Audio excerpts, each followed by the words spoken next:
All right. Good evening, everyone. Thanks for joining tonight's Farminar. I'm Steve Carlson. I'm a staff member at Practical Farmers of Iowa, and I'm here at the PFI office in Ames, Iowa. And if you didn't see the notice in the chat box there, it's fun to see where you're tuning in from, so please share that. Looks like we got a few out-of-staters. Sometimes we're heavy on the Iowa folks, and sometimes we're heavy on the out-of-staters. We got some Minnesota, some Michigan, Kentucky. All right. So tonight we've got Jesse and Dennis from Shooting Star Native Seed joining us from Minnesota, where Shooting Star, if you're not familiar, they've got over 1,000 acres of native grasses, wildflowers, sedges, and rushes in production from seed that's sourced throughout the Midwest. Shooting Star Native Seed is a great source, obviously, for native seed, but also for information and expertise. And we're glad to have these two with us tonight. And they also do a great job supporting PFI events, and they do good work with their local communities and schools and education in general. So big thanks to Dennis and Jesse for sharing their knowledge with us tonight. So they're going to be talking about choosing a seed mix, doing site preparation, planting, and then management options for creating pollinator habitat. But before I turn it over to these two, I'm first going to talk about Practical Farmers of Iowa. So this is part of our winter Farminar series, and we do about 15 to 20 of these topics every winter from November through the middle of March, and these are the 4 topics after tonight that we've got left. So mark your calendars if any of those are interesting to you, and tune in on another Tuesday night. They're always at 7 o'clock Central Time. We do these for 90 minutes, usually about an hour presentation, 30 minutes for Q&A, and we record all of them. And next week is our 150th Farminar to put in our archive. So we've got a lot of these Farminars on our website. If you want to dig through them sometime on looking for a topic that you're especially curious about, I'm sure we've done a Farminar related to that in the past. So there's a link there on the screen for you to look through our past Farminars. So a little bit more about PFI though. We've been around for over 30 years, and Practical Farmers is a member-based, farmer-led organization. And we consider ourselves a big tent. We welcome farmers of all enterprises, from farms of all sizes, and all from wherever you are. We obviously are an organization based out of Iowa, but we provide programming for farmers across the Midwest, and we welcome everyone. So we do these Farminars, for instance, on vegetable production, on corn and beans, on livestock, and just about everything else that you can think of that can be grown in Iowa. We try and provide programming for it. So definitely plug into our programming when you can. Our mission at PFI is equipping farmers to build resilient farms and communities. And we do this to build a more resilient agriculture in Iowa and beyond, and strengthen rural communities.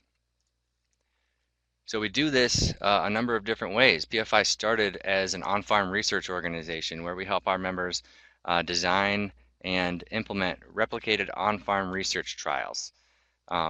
They come up with questions and issues that they run into in the field, and then our staff help design these research projects, help collect data, help write research reports, and then help share that information. And so we share farmer-to-farmer knowledge sharing happens with our field days that are primarily from starting in March. We have cover crop field days that are already announced on the calendar. And then we have field days that go all the way up through November. In the off season, obviously, we do these kinds of things, these Farminars, where we take our farmer-to-farmer knowledge sharing and other information sharing online. We have workshops. We just had our annual conference, which was in Ames back in the end of January. And we have socials and retreats. There are all kinds of events happening across the state. So check our event calendar. Even though we are in the middle of February, we still have a lot of farmer stuff going on. This Friday, I'm going to be in Marshalltown for an orchardist gathering. And then in a couple of weeks, we're having a fruit and vegetable grower event in Solon on February 27th. So check our website for our event calendar. There's tons of good stuff happening. And if you like what PFI does, please join us. A lot of our programming we offer to members and non-members, but if we do have registration fees, our members don't have to pay that, or they get a significant discount. Other member perks include joining our email discussion lists, discounts to events, like I said, a subscription to our quarterly newsletter. But really, the main benefit of joining Practical Farmers of Iowa is joining the network of people who want to see a sustainable agriculture across the landscape and are willing to help each other improve their profitability, their efficiency, and their stewardship. So plug into PFI. I encourage you to join us. Then finally, we do have a few rules for our Farminar tonight. That chat box, that's where we want you to ask your questions. We want this to be interactive. If our speakers, Dennis and Jesse, don't see your question or it's not relevant, I'll make sure that we get to that at the end of the night.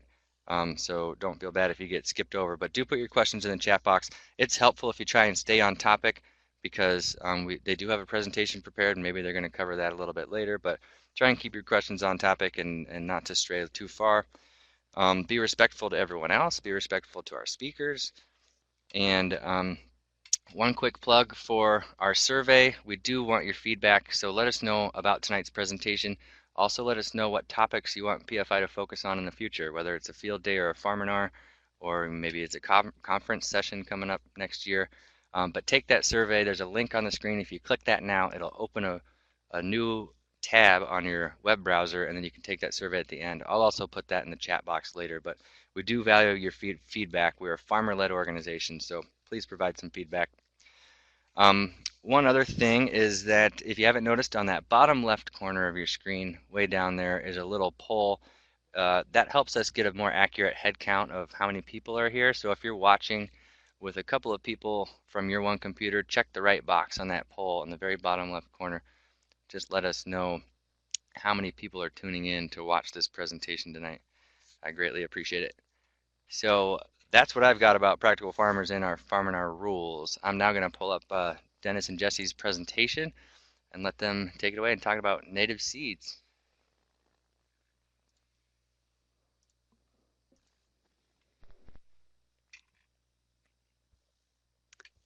Well, here we go. All right. Thanks, Steve, for having us and for inviting us to talk today. I'm going to kind of take us through the first part of the presentation, and then Dennis is going to lend his expertise when we get into a little bit more technical details of how to. But just as quick introductions, again, my name is Jessie Strenmone. I work at Shooting Star Native Seeds, primarily in HR and marketing, other people-related things, but I also handle a good chunk of our CRP sales that come through this office and some of our work with other seed companies as well. So, and Dennis, do you want to do a quick intro? Sure. As I mentioned earlier, I'm like a regional sales rep for Shooting Star, and I handle a lot of CRP seed, and I also do a lot of public land projects with the Minnesota Department of Natural Resources, U.S. Fish and Wildlife Service offices in the area, and through Pheasants Forever that is ministering a good bit of public land money in Minnesota. I work out of my home and spend a lot of time chained to my desk writing quotes. So we're going to take you through just an introduction to what we do and how we do it, just briefly, and then get into the meat of the presentation, which is how to use natives to establish a pollinator habitat. So just quickly about Shooting Star, Steve mentioned that we have about 1,000 acres in Spring Grove in production. We also own another area near Blue Earth that has another 400 acres of wildflower production. So 1,400 acres altogether. We grow, clean, and grow, harvest, and clean our own seed, as well as work with local contract growers, other seed companies, harvesting in the wild, things like that. So altogether, we work with about 300 different species. Each mix that we send out the door is custom blended for the customer. So we have some standard mixes, of course, but people are able to tweak things as they need to either meet the requirements for a bid that they're speccing or just something that they like about a particular blend of seeds. Our company has about 25 employees, split between field production, seed cleaning, our warehouse workers, and our office, which of course includes sales and accounting and HR and inventory management and all of those kind of technical details here. So like I said, we take everything from things that are seeded in the field to the time that they go out the door to a customer. So seed generally is either started in our greenhouses and then transplanted to a field, or seeded directly into one of our production fields. From there, we have a crew that manages it through the growing season. Sometimes that involves hand weeding, sometimes that involves a different processes to make sure our fields are able to produce and continue to provide seed for us. So as harvest season rolls around, everything comes through our seed cleaning facilities. Seed is cleaned to the unique species, so it goes through a series of equipment that cleans it or sorts it by weight or length, or usually a couple of different steps along the way to get it to what we need it to be in order to sell it. So from that cleaning stop, it moves on to our warehouse, which you can see on the photos there. Everything is stocked as individual species, and then we sell either by the pound if you're looking for an individual species, or by the mix if you have something specific in mind. So the bottom right corner is CRP seed that's going out to a contractor. He seeds about 8,000 acres a year. And so he places multiple orders at once and then kind of coordinates the pickup. So anyway, I don't know, Dennis, anything that I missed there? Just chime in here.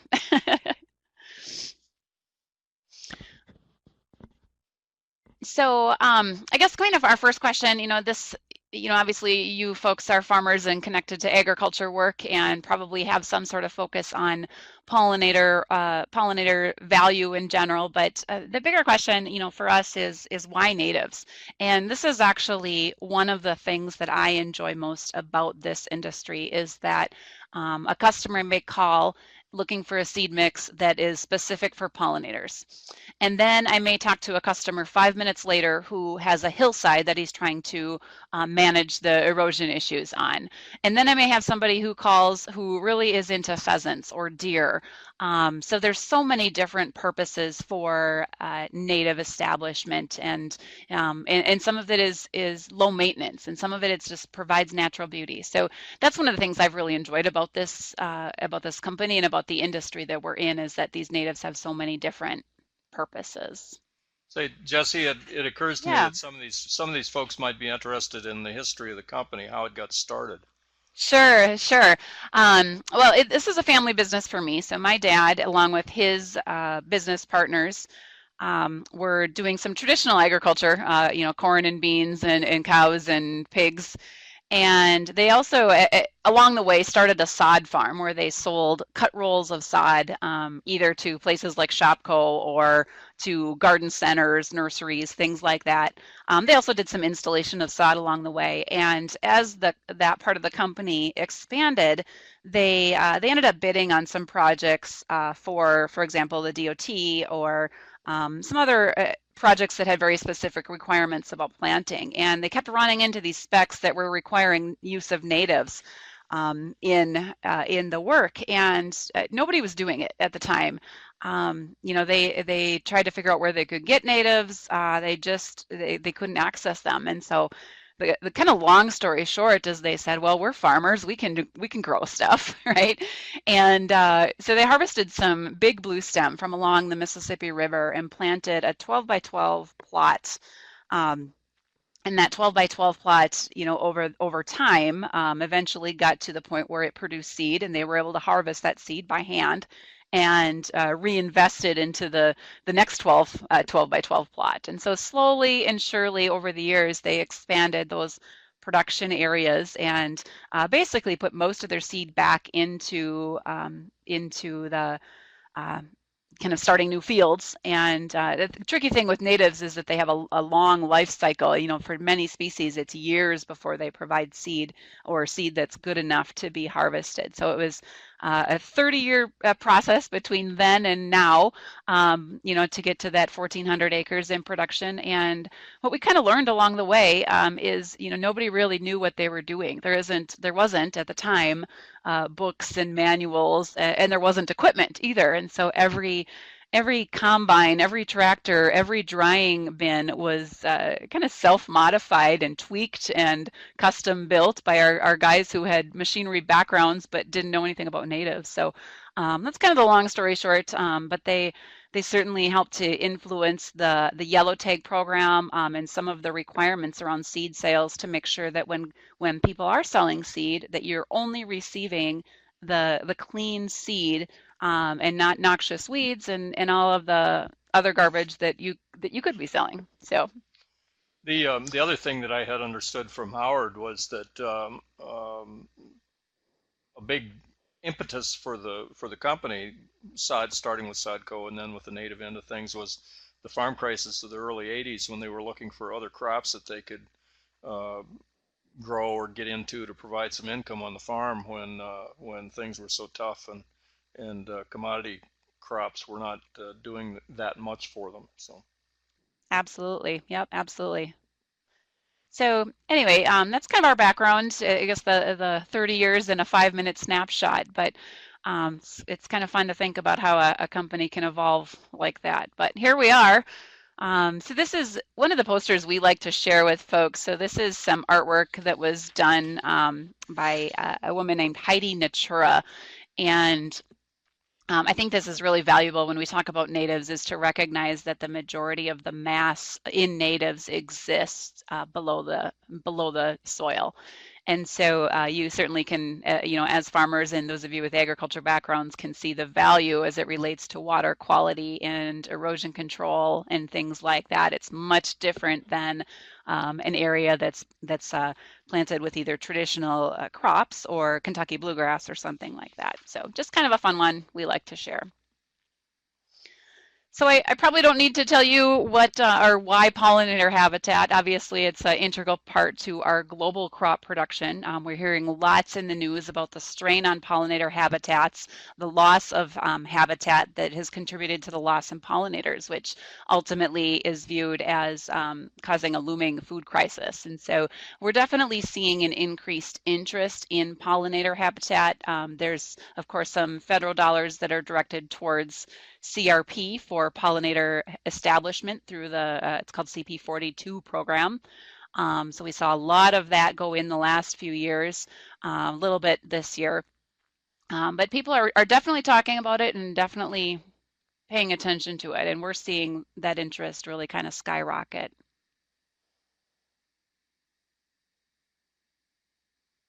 So we're gonna take you through a few of the steps in establishing a pollinator, which obviously is why you're here today. So we'll talk a little bit about the necessary research and planning, what you should think about as you think about establishing a pollinator planting, what type of site preparation is necessary, how you plant this type of seed, and of course seed selection, and then what it takes to manage a prairie, from years, 2 and 3 beyond 15, 16, and so on. So, and we, of course, like Steve said, we want to make sure we leave plenty of room for questions and answers if we don't get to your question when you type it in along the way. So we will do our best. So I'll just take this first step, and then Dennis, I'm going to let you talk a little bit more about some of the technical details. Dennis is our go-to resident expert at Shooting Star when it comes to planting prairie and managing prairie. And as customers come to us with questions, he has always been able to provide similar scenarios that he's been through and all of that good stuff. So we'll let him tackle some of the details. But first and foremost, I think it's really important to think about just clarifying your goals. What purpose do you want this prairie to serve? Whether it's pollinators or other habitat, erosion control, what do you want it to be and look like in 5, 10, 50 years? As you think about that, obviously budget comes into play. Natives take in general, less time and money to maintain in the long run, but they certainly require an investment up front. Natives are perennial, so you don't have to reseed them every year. So it's a little bit different story than some of the species that you could consider for cover, things like that. Conducting a site assessment, if you called us to order seed, there's several questions that we would ask you. Is your soil sandy? Is it clay? Is it loam? How well does the water drain? Is the site sloped? How much sun does it get? What's already growing there? What's existing there? Are there structures near the site? Which obviously impacts whether you can do a controlled burn or not. How large is the site? So those are the types of questions that we would ask you as we're trying to figure out what type of seed mix would work best for your site. And then timing is another one. There's lots of ways to seed natives, and we'll get into that. But you can seed in the spring, you can seed in the fall, you can do a frost seeding during the middle of winter in snow-free periods. So you have lots of options. So kind of thinking about timing and what makes sense for your plot. Just a maybe specific note about CRP. I'm sure most of you have heard about that program. If you are enrolled in CRP, then there are specific requirements around all of these things. So you have to have a specific seed mix or a seed mix that meets a specific set of rules. There's very specific timing you have to pay attention to. There's a very specific series of management practices that you have to follow too. So let's see here. So just a word about high quality seed. You can buy native seed in a lot of places. And this industry is not that big. There are a lot of really great people out there selling seed. We think it's important to pay attention to a few things. One is that you should focus on making sure you're getting local ecotype. And by that, we generally mean, from the Midwest is a good starting place. That natives, of course, do best when they are in the region where they're from. They're native, right? So that's important. You don't want to buy seed that comes from Texas or California or the East Coast. It's native to those regions. It's not going to do well here. So even if you see a species that has the same name, it's not necessarily going to be something that will work in your region if it's not from your region. We sell everything by Pure Live Seeds. So Pure Live Seed is the seed that is tested and certified to be viable. There's every species has a test that's affiliated with it, and so we can do the math behind that. But you want to make sure you're not purchasing on bulk weight unless you know really what you're doing. Pure Live Seed means if you order a pound of seed from us, you may get a pound and a quarter because that accounts for the inert material in that calculation. So making sure seed is properly stored. Obviously, you don't want seed that's been stored outside in the middle of Minnesota winter. It hasn't been in a place where it's been able to get wet or accessed by rodents, things like that. So that's certainly important. And then keeping in mind, what's that, Dennis? Or exposed to high heat, either on the opposite end of the spectrum. Absolutely. Yeah, absolutely. Making sure that the seed that you're purchasing has the appropriate labels that come with it. Either state seed laws require that natives include species name, test information, the origin, the purity information, et cetera, et cetera. So reputable seed companies will play by those rules. And I guess that maybe leads us to the price conversation. I always tell people Shooting Star is not going to be the cheapest place to find seed. It's never going to be, maybe once in a while, but for the most part, we play by the rules and we make sure everything is tested like it's supposed to be. That's not always the case with everybody who's selling native seed. So, did I miss anything, Dennis? No, I think that last point is really important. Buy from somebody you know and trust, and somebody that has a good reputation. It might cost a little bit more, but it'll cost you less in the long run.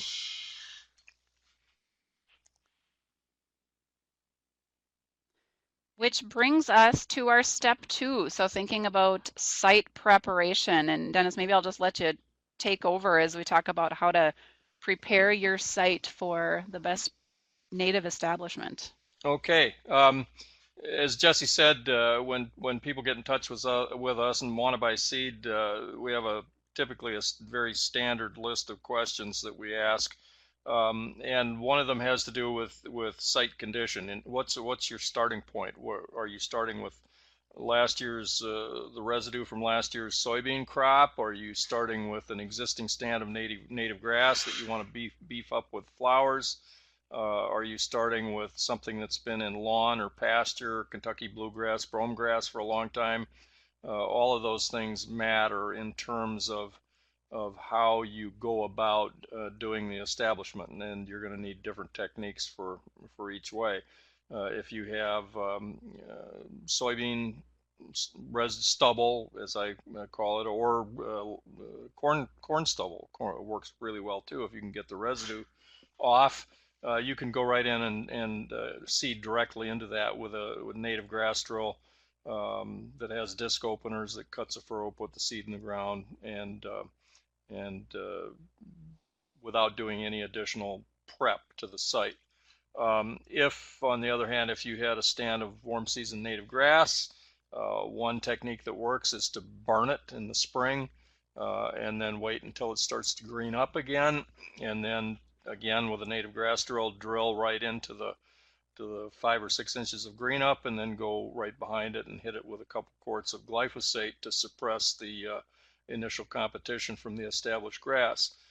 If you're working with brome grass, old pasture that's been there for 10, 15, 20, 25, 30 years and more in some cases, you probably need to turn that black, plow it heavily, till it heavily to tear up the root system for that established vegetation, and probably use some glyphosate on it as well to keep that suppressed and create a black, level, firm, and smooth seed bed that you can then drill into. I'm a fan of native grass drills. That's what I've used the most. There are certainly other ways to seed. Drills work really well on large plots. You get into smaller plots, you may want to broadcast. Let's back up a little bit, I guess. So can we go back to the last one, Jesse? Yep. Weed control is a big part of getting that of getting your new planting established. And again, my favorite technique is to if you're starting with crop residue, is to wait for green up. Let the early flush of annual grasses and broadleafs develop until they're 4, 5, 6 inches along, seed into it, and then apply an appropriate rate of glyphosate. Generally speaking, that's going to hold for about 30 days, during which time your new seeding will emerge and start to develop. Later on, typically in old crop fields, you'll get a second flush of annual grasses and broadleaves, and at that point you need to start, you need to mow or chop to suppress the weeds. And that mowing or chopping is all about sunlight penetration, making sure that you don't develop a canopy over the field, and keep adequate sunlight from penetrating to ground level where those new seedlings are emerging. We can go on to the next one again. Planting. If you talk to one of my favorite sayings is, if you talk to 10 different guys, you'll get 10 different answers about planting technique. Again, I'm a fan of native grass drills. They don't have to be. They come in different configurations. Conventional drills don't have the no-till coulters on them. You can have a native grass drill that also has no-till coulters on it. In my career, I've seeded something over 25,000 acres of native grasses and wildflowers, and I've never had a need for the no-till drill. Just a conventional native grass drill has been adequate. But the no-till arrangement is probably helpful if you're trying to seed into a lot of cornstalk residue, or possibly into established grass if you're not going to till it up. Broadcast seeding, I think, works pretty well in the fall or in the winter over the snow. In that, when you're broadcasting, there are different ways, different tools you can do that with. The favorite one you see the most of, I think, is something called a Vicon spreader. Vicon was bought by Kubota, so now it's called a Kubota spreader, and they're orange instead of yellow. It's the same piece of equipment.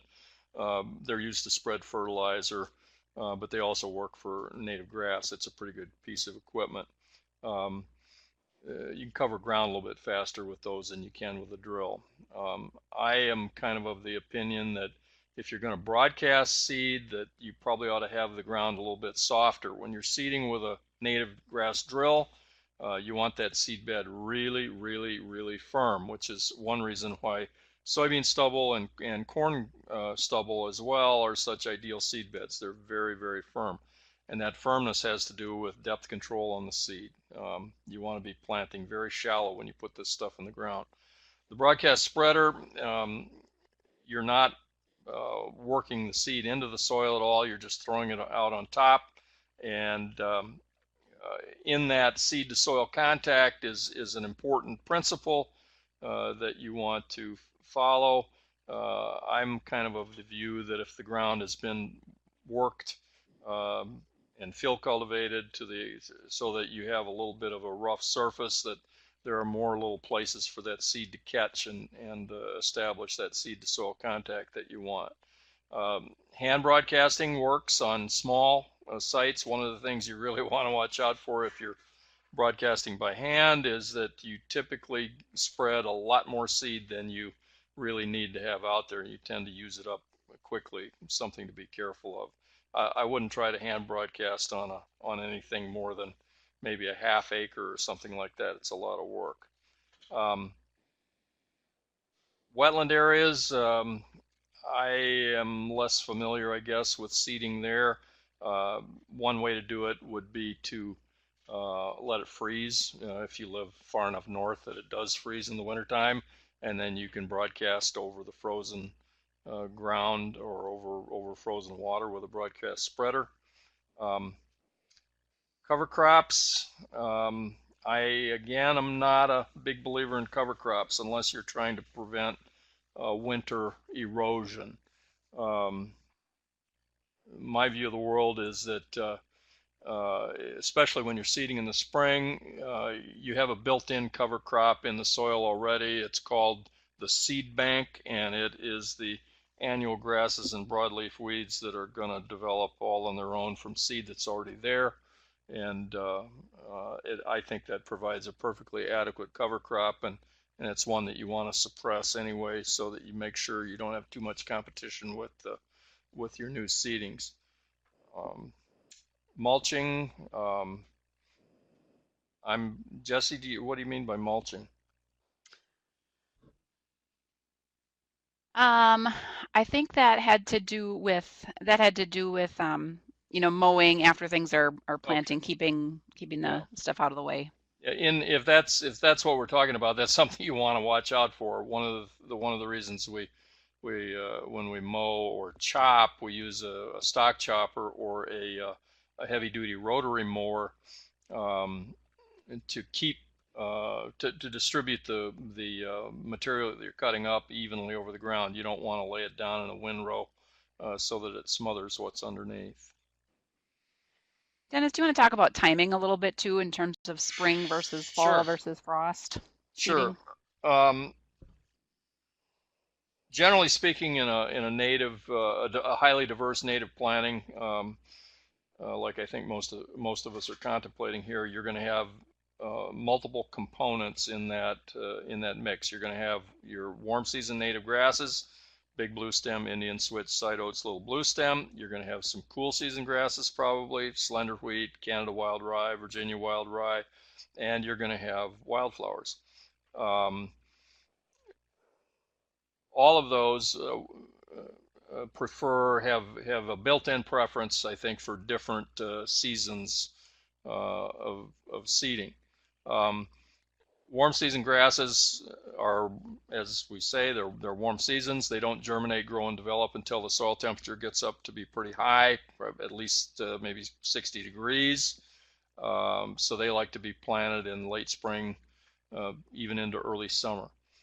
Cool season grasses grow, germinate, grow, develop, and are active when when the conditions are cooler. So your Canada wild rice, Virginia wild rice, slender wheat grasses like to be planted at lower soil temperatures um, uh, earlier in the spring and later in the fall. And flowers come in all shapes and sizes, or preferences, I guess is what I'm trying to say.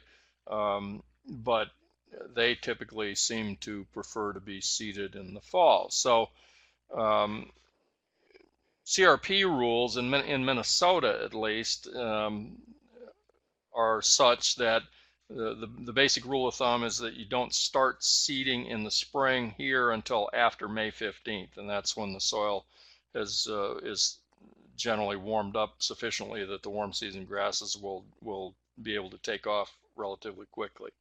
Um, for fall seeding here for natives is done dormant. That is, you don't want to put anything into the ground um, before about the 1st of November, when the soil temperature is presumed to be below 50 degrees, because you don't want the seed to uh, germinate in September, and because it won't have enough time, or even earlier, it won't have enough time to grow and develop so that it can survive through the winter. So fall seedings are done dormant after November 1st, usually when the soil temperature is low enough that we know the seed won't germinate, and then it will just stay there until the following spring when it will come up. Yeah, I would say there's about probably 60% of our business is done for spring planting. The rest is split between fall and some dormant seeding, but of course there's advantages and disadvantages to both. Spring tends to be a longer window to work with, while fall for those flowers, they may have to sit through a freeze thaw cycle until they can germinate. So they get a little bit jump start if you can seed those in the fall, heading right into that freeze thaw cycle of winter. And there, some companies and some other, natives folks will talk about ways to kind of jumpstart that process.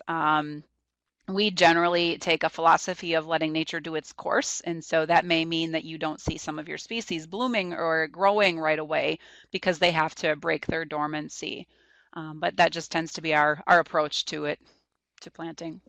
Yeah, my experience over the years has been that wildflowers seem to do very well with fall dormant seeding, where warm season grasses do much better with late spring, early summer.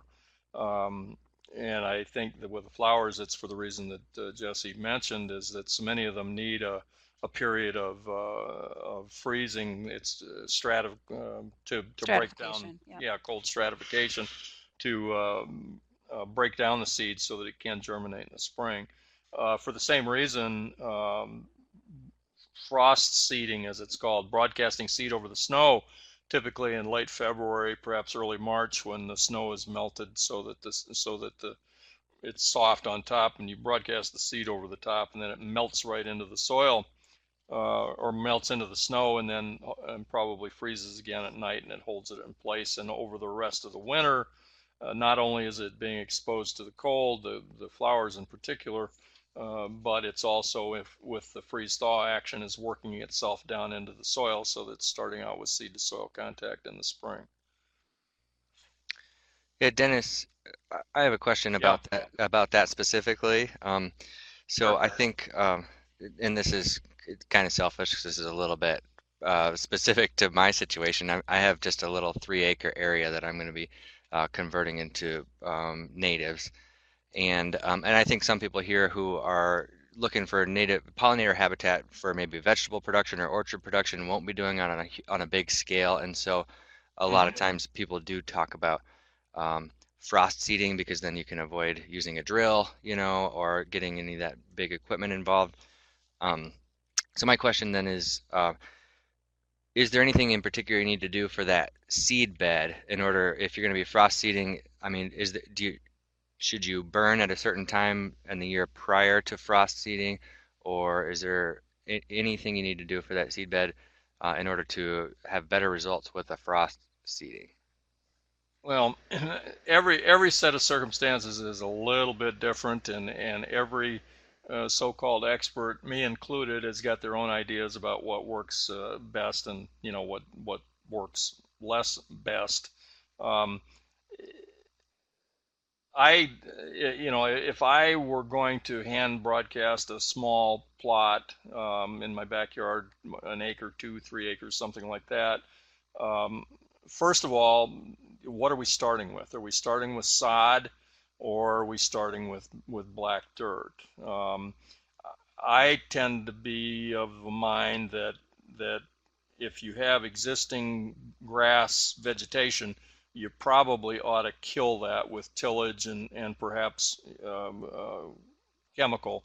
And glyphosate is my chemical of choice. You don't have to use it if you don't like chemicals, but um, I would start by preparing my seed bed in the summer before and try to kill that existing vegetation. So I wind up in the fall with a site that's black, level, smooth, and not perhaps hard as a rock, but maybe freshly tilled.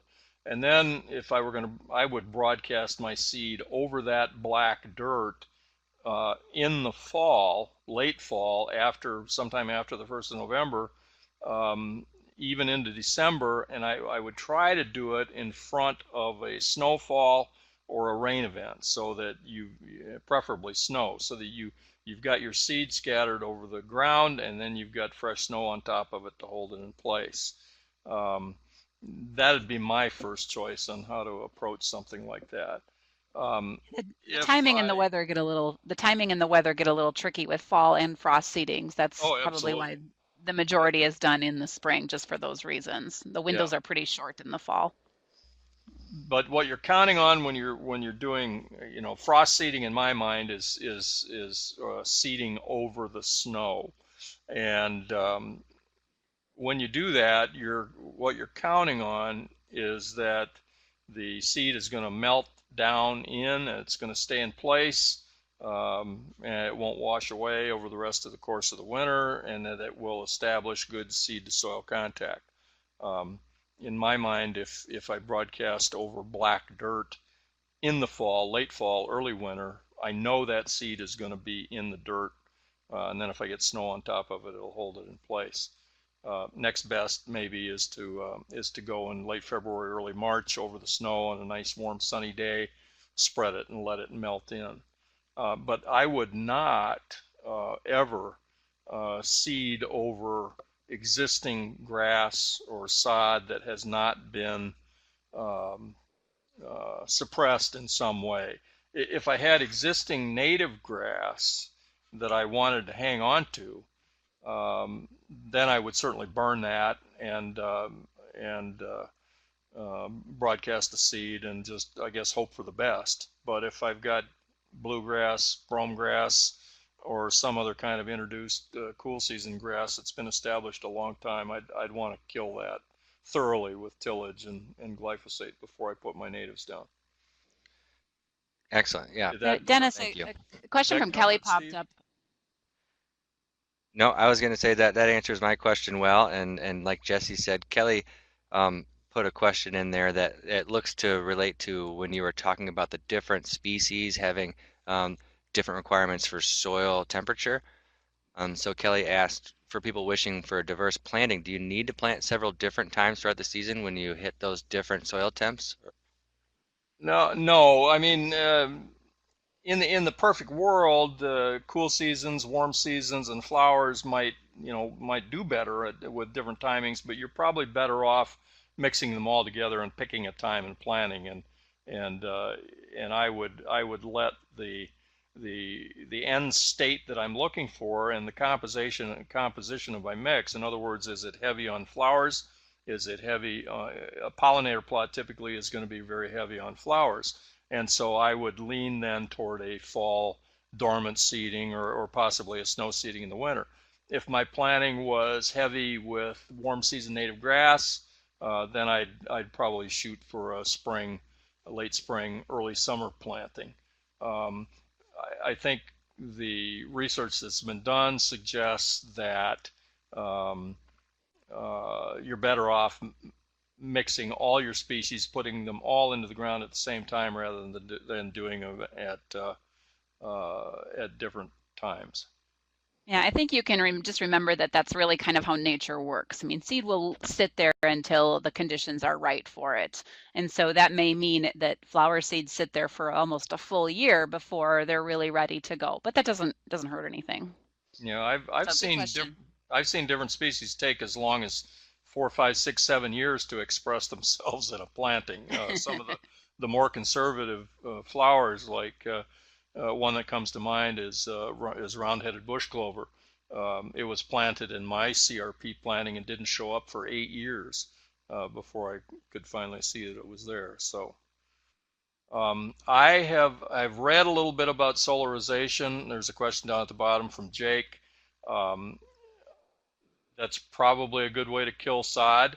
Um, I've never done it myself, but I have read about it, and I think on smaller plots it's probably a workable way to do it. But keep in mind that you still need to establish seed to soil contact in order to get that seed to germinate. And depending on how thick and heavy the sod is, you may not get the kind of seed to soil contact that you're looking at if you don't disturb the site.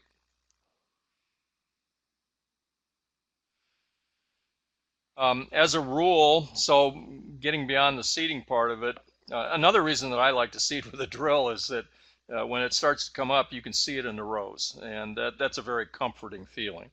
Um, Perhaps because I'm less expert than other people, when I broadcast seed, I can't see the rows. You have to be able, you have to rely on your ability to do seedling identification, and it's a lot harder to tell whether the stuff is coming or not. But once it starts to come, then in the first year, uh, again, let's just for the sake of argument, let's assume that we seeded in the spring with a drill, that we applied a quart of glyphosate to that crop of annual grasses and broadleaf weeds right after we seeded. And then we got about 30 days before the annuals came in with their second flush, and uh, maybe another month before they got to the point where they were 15 to 18 inches high. I generally figure that then the next thing that's going to happen in the first the first growing season is I'm going to have to mow or chop a couple of times throughout the rest of the year. And I want to do that when the vegetation gets to be 15 to 18 inches tall. I don't want to let it get to be 24, 36, because when that happens, when you mow, you can go out there with a tractor, you drive down more of the material than you cut off with the mower, and you do, even if you're using a stock chopper or a rotary mower, you tend to get mulching and windrowing that smothers what's underneath. So I want to cut it when it's 15 to 18 inches, cut it back to about 6 or 8 inches in overall height. Um, you don't always have to do that. I mean, it does happen. I had it happen about one out of every 100 projects that I would seed. Nothing would come out of the ground except what went through the drill. And if that ever happens for you, then you don't bother mowing it. But when you get the foxtail and lamb's quarter and ragweed and kochia and all that kind of stuff, you definitely want to cut that off, because if you don't, it'll grow up 5, 6 feet tall while your seedlings are hanging out down there at 1, 2 inches tall, and they're shading the ground. You're not getting enough sunlight down to the seedlings. So post seeding, figure on mowing or chopping a couple of times in the first year. In year two, assuming you got a good catch on your stand and it's developing nicely, you probably don't have to do anything in year two, unless you've got a small plot. Maybe you have some undesirable weed species like Canada thistles, one that comes to mind. You might want to do some hand roguing on it, pull that kind of stuff. But generally, if you get a good catch in your stand, the annual grasses and broadleaves that show up so profusely in the first season will start to disappear in year two, and by year three they should be mostly gone. Um, Sometimes if we don't get a good catch on our seeding, I'll recommend going and doing a prescribed burn early in the third year to try to kickstart the natives to get them going. But otherwise, I generally don't plan on doing anything in year three. And then in year 4, 5, 6 is when you want to definitely start thinking about burning. Um, and then maybe every 4, 5, 6 years after that. You shouldn't need to burn any more often than once every 4 to 6 years. One of the important things to remember about burning is that, like planting, different uh, species have different requirements. And again, it's the warm season grasses, cool season grasses, and flowers. Those three groupings. Warm season grasses like to be burned in the late spring and early summer. That's what they respond best to. Cool season grasses respond best to burning in the very late winter, very, very early spring, or in the fall. And wildflowers seem to respond best to fall burning. So you have this highly diverse stand of warm season grasses, cool season grasses, and flowers. Um, a lot of the folks I work with up here in Minnesota, we're working on large scale things, and it's typically ground that people want to be hunting on in the fall. So they always want to burn in the spring. And what happens if you always burn in the spring is that you always stimulate your warm season grasses, and you're stimulating those at the expense of your flowers and cool seasons. And eventually all you have left is warm season grasses. So if you want to maintain that diversity, you want to rotate the timing of your burns so that one year you burn in the late spring, early summer, the next time you burn in the fall, and rotate that. If you have a pollinator planting that by its very nature is generally going to emphasize flowers much more so than grasses, maybe you want to burn 2 times or 3 times in a row in the fall and then in the late spring, early summer. Um,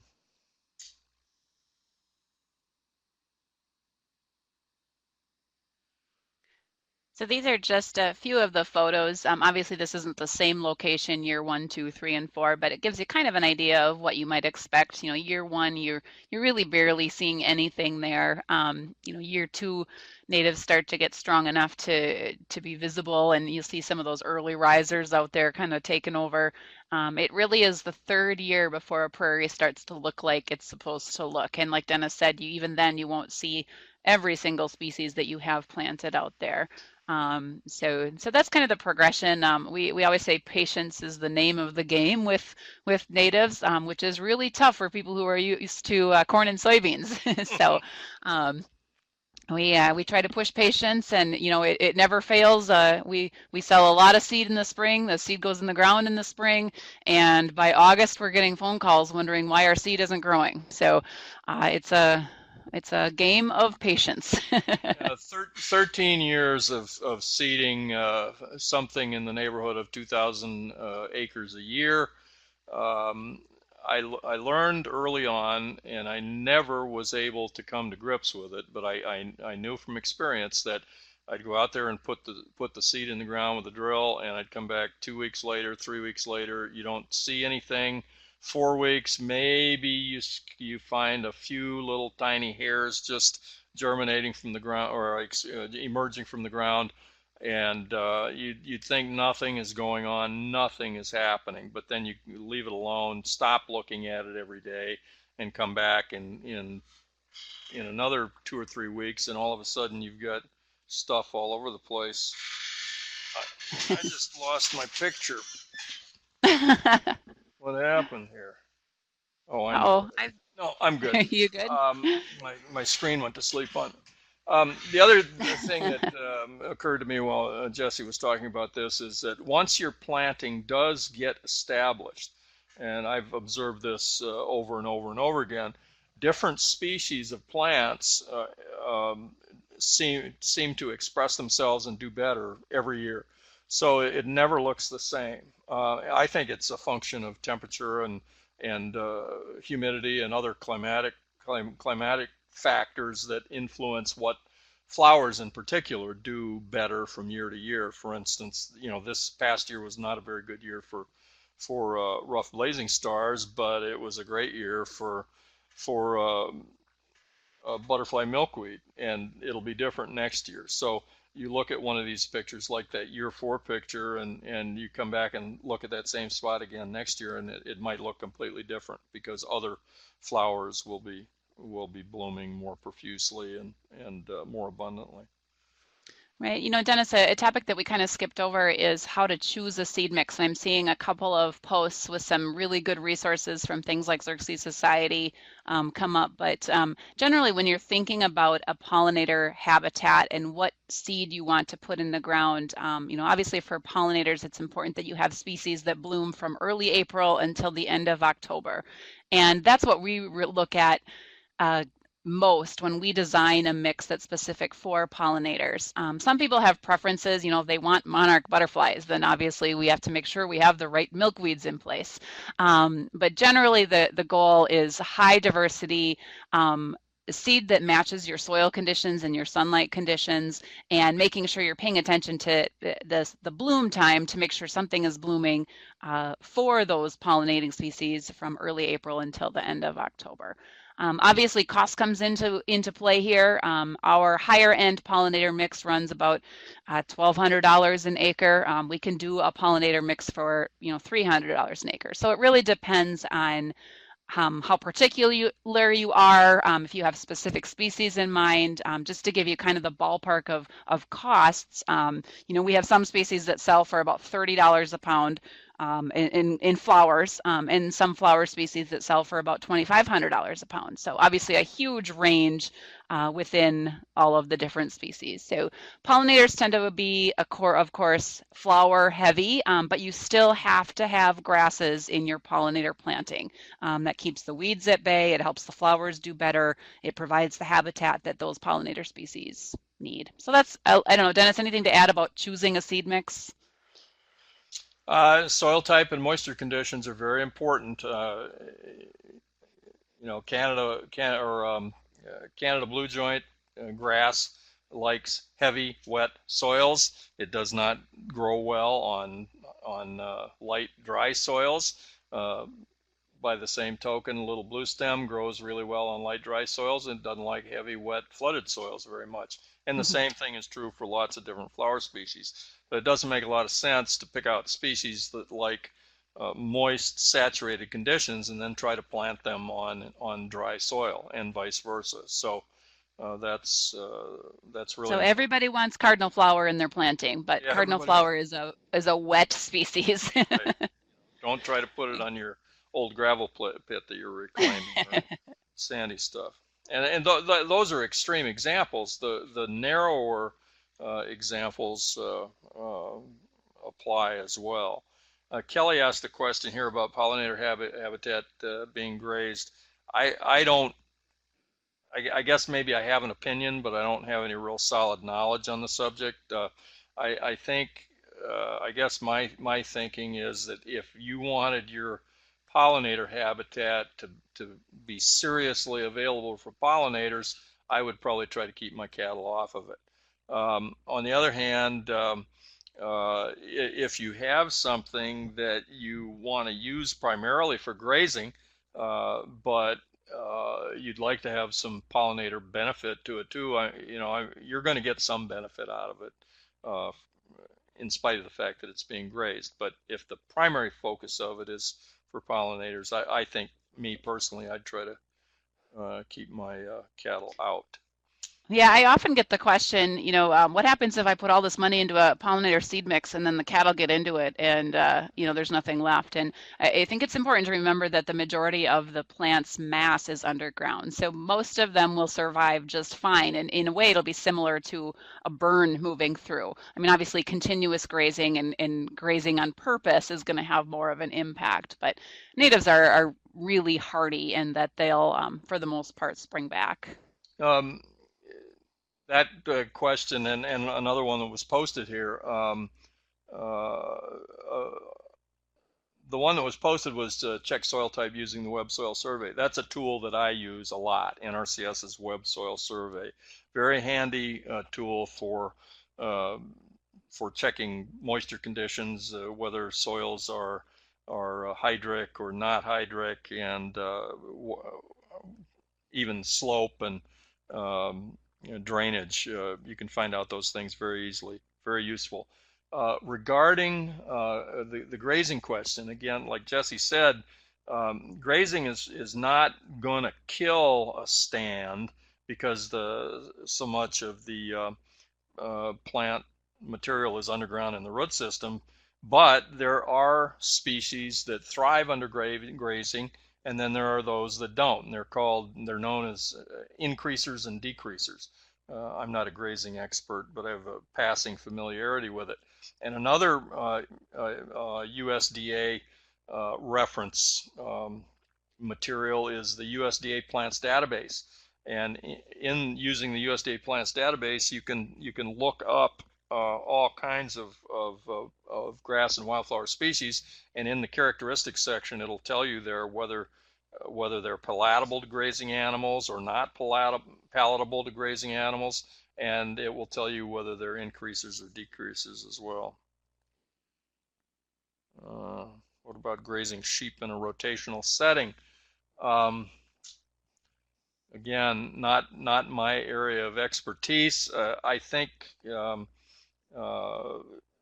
key to maintaining the quality of any stand, whether it's pasture grass or a native grass stand or a pollinator stand, is managing the rotation. So I'm sure that you could probably extend the benefit of your pollinator plat by rotating your animals through. So I think that about wraps up what we have for the presentation part of things. Certainly willing to take some questions and do our best to provide some answers if you've got them. And seeing some great resources pop up. There's a ton of information about pollinator plantings. University of Minnesota Extension Office has a lot of information. You know, our website has links to more information. Xerces Society is always a good go-to. Like Dennis said, the USDA site. Plenty of info out there.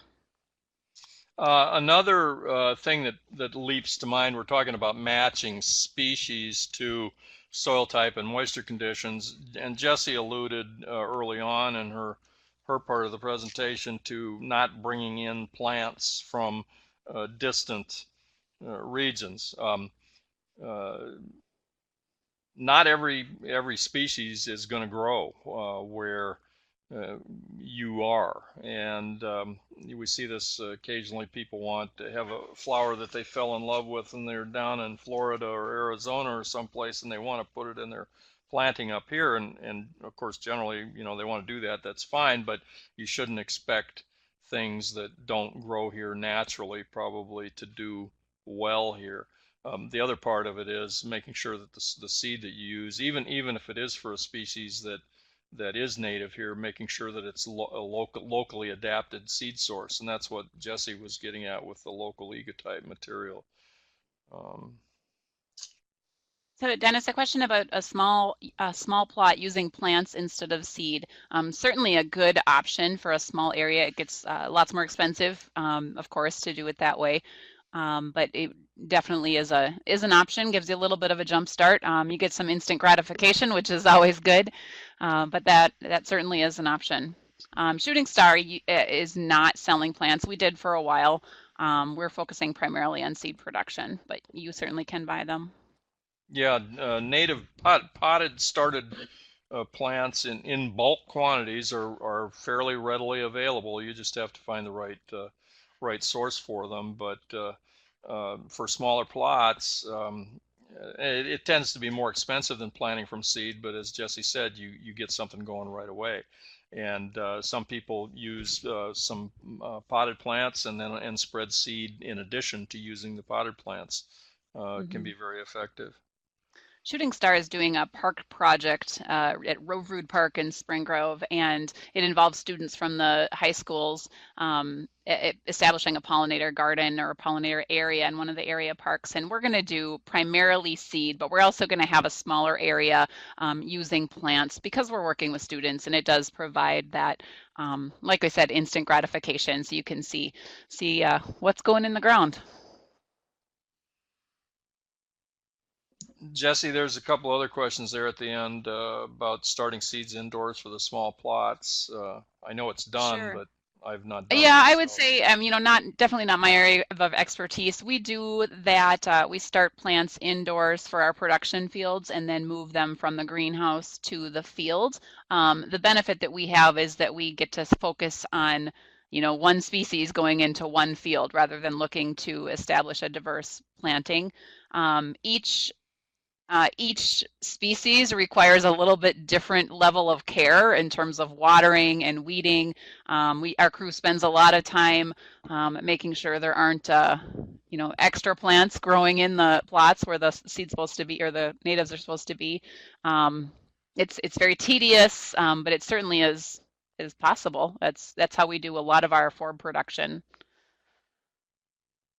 Hey, And then you go to the garden supply store and buy the little trays and some soil mix, and then start the seeds, and it'd be just like going to Morning Sky Greenery here in Hancock and buying a whole bunch of Yep. started plants. You could certainly do it yourself, but it would be a lot of work, I think.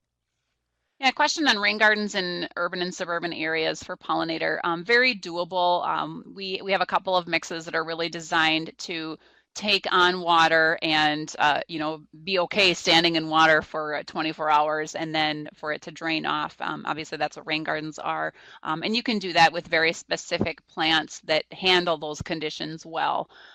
So the planting philosophy is the same. It's a much smaller scale, but there's a lot of information out there about rain gardens in those areas. We do know you run into some city ordinances when you think about natives in the cities or in towns, and that's a whole nother presentation for a whole nother day, I guess, but something to think about. Beth asked if we had any thoughts or suggestions for planting the backside of a pond dam, and yeah, I do. Um, have run into that often enough, uh, working with USDA wetland restorations in particular. It seems like the NRCS office standard is that you have to plant a critical area type planting, and generally they want to see um, very fast establishing species, and they typically recommend the use of introduced grasses like brome grass, rye, timothy, orchard grass. Um, I've planted the tops, the front slopes, the back slopes of pond dams with a drill, with a native grass drill, using native species. Uh, a native mix rather of native species, which had both warm and cool season grasses and wildflowers in it.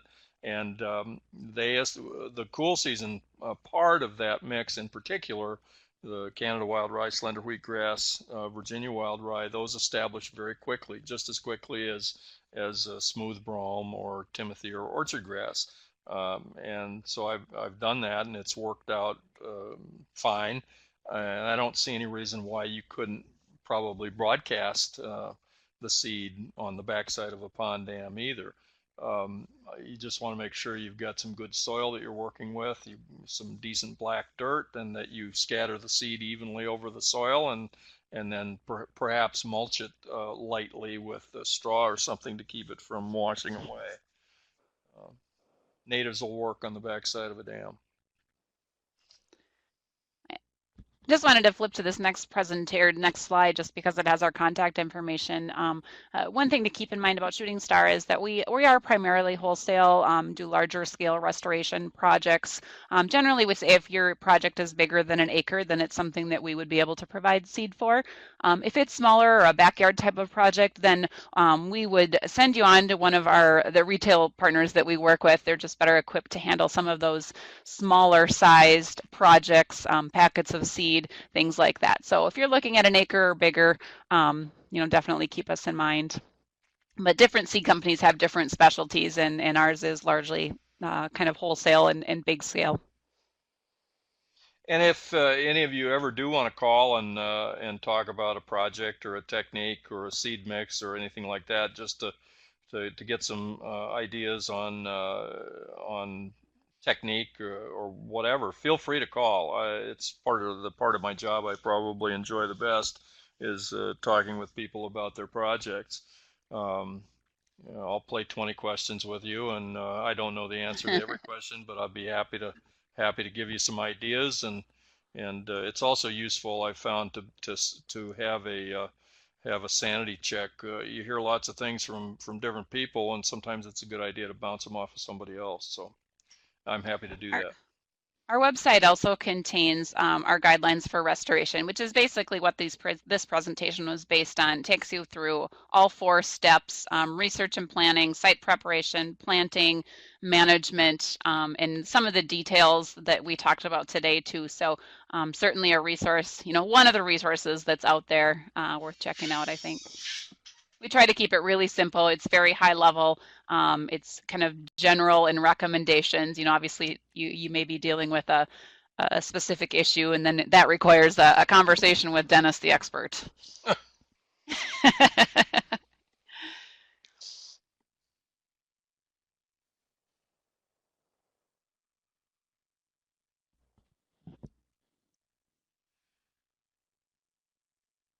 Oh, I was waiting for a question to come in, but it looks like we're just making small town connections. I love it. Side conversation. Anybody going to Pheasant Fest this coming weekend besides Jesse and I? Sioux Falls, South Dakota. We will be there for 3 days. Come and visit us at the Shooting Star booth. They actually have a whole section dedicated to habitat, primarily for pheasants, but there is a pollinator plaza as well if you're looking for something to do this weekend.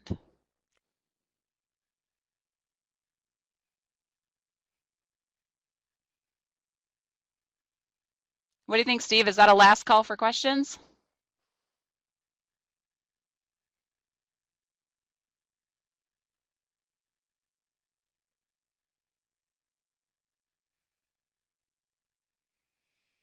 So John is asking about you got a basic prairie mix in and you want to get more wildflowers later on.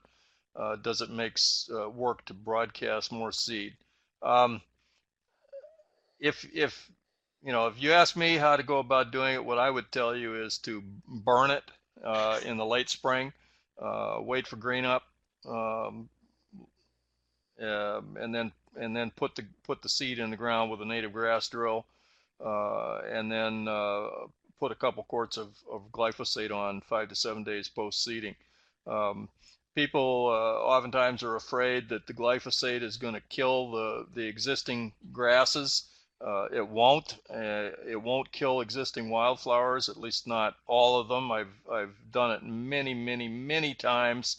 Um, when you put that additional seed out there into a stand of natives that's well established, been there for a while, it's developed this really robust root system. It's sucking up all of the available moisture and the nutrients too, probably. And then you throw more seed out there without doing anything to the existing grass, and those little new seeds, assuming you get adequate rainfall, they might germinate. If they get down into the dirt, they might germinate, but then they, as little tiny seedlings, they've got to compete with that very established grass. And I don't think it's a very good, very productive way to do it. You might see some result downstream, but I think the return is probably a pretty low percentage.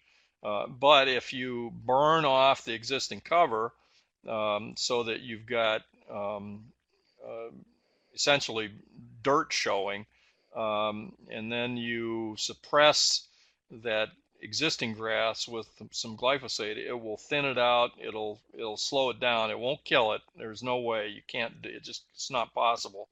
But you'll suppress it, thin it out enough that those new seedlings will have a chance to get gone or get growing. So that's the way I prefer to go about it. I would not just go out and broadcast more seed without taking aggressive steps to suppress what you've got.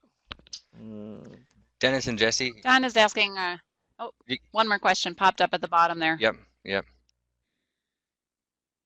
And maybe it's more of a comment. Um, but Dennis and Jesse, you hear me all right now? Yes. Okay. I Yep. Yes. was trying to chime in earlier and realized I must have had some other mute button on, so sorry. But yeah, now's a good time. If you've got last questions, we've got a little bit of time left, so please get them in the chat box before we wrap this up. But, Yeah, Dan, the comment, I guess the only thing I would mention is the seeding window. You may want to hold off until later in the spring. I'll look at May 15th or early June to do your seeding. and Jesse, I wanted to clarify you. So yeah, I know you guys do more wholesale larger orders, but you do work with smaller Mhm. retailers that will carry the seed that you guys produce. Is Yep. And since we have a lot of people here in Iowa, do you work with Seed Savers Exchange? Do they carry your stuff?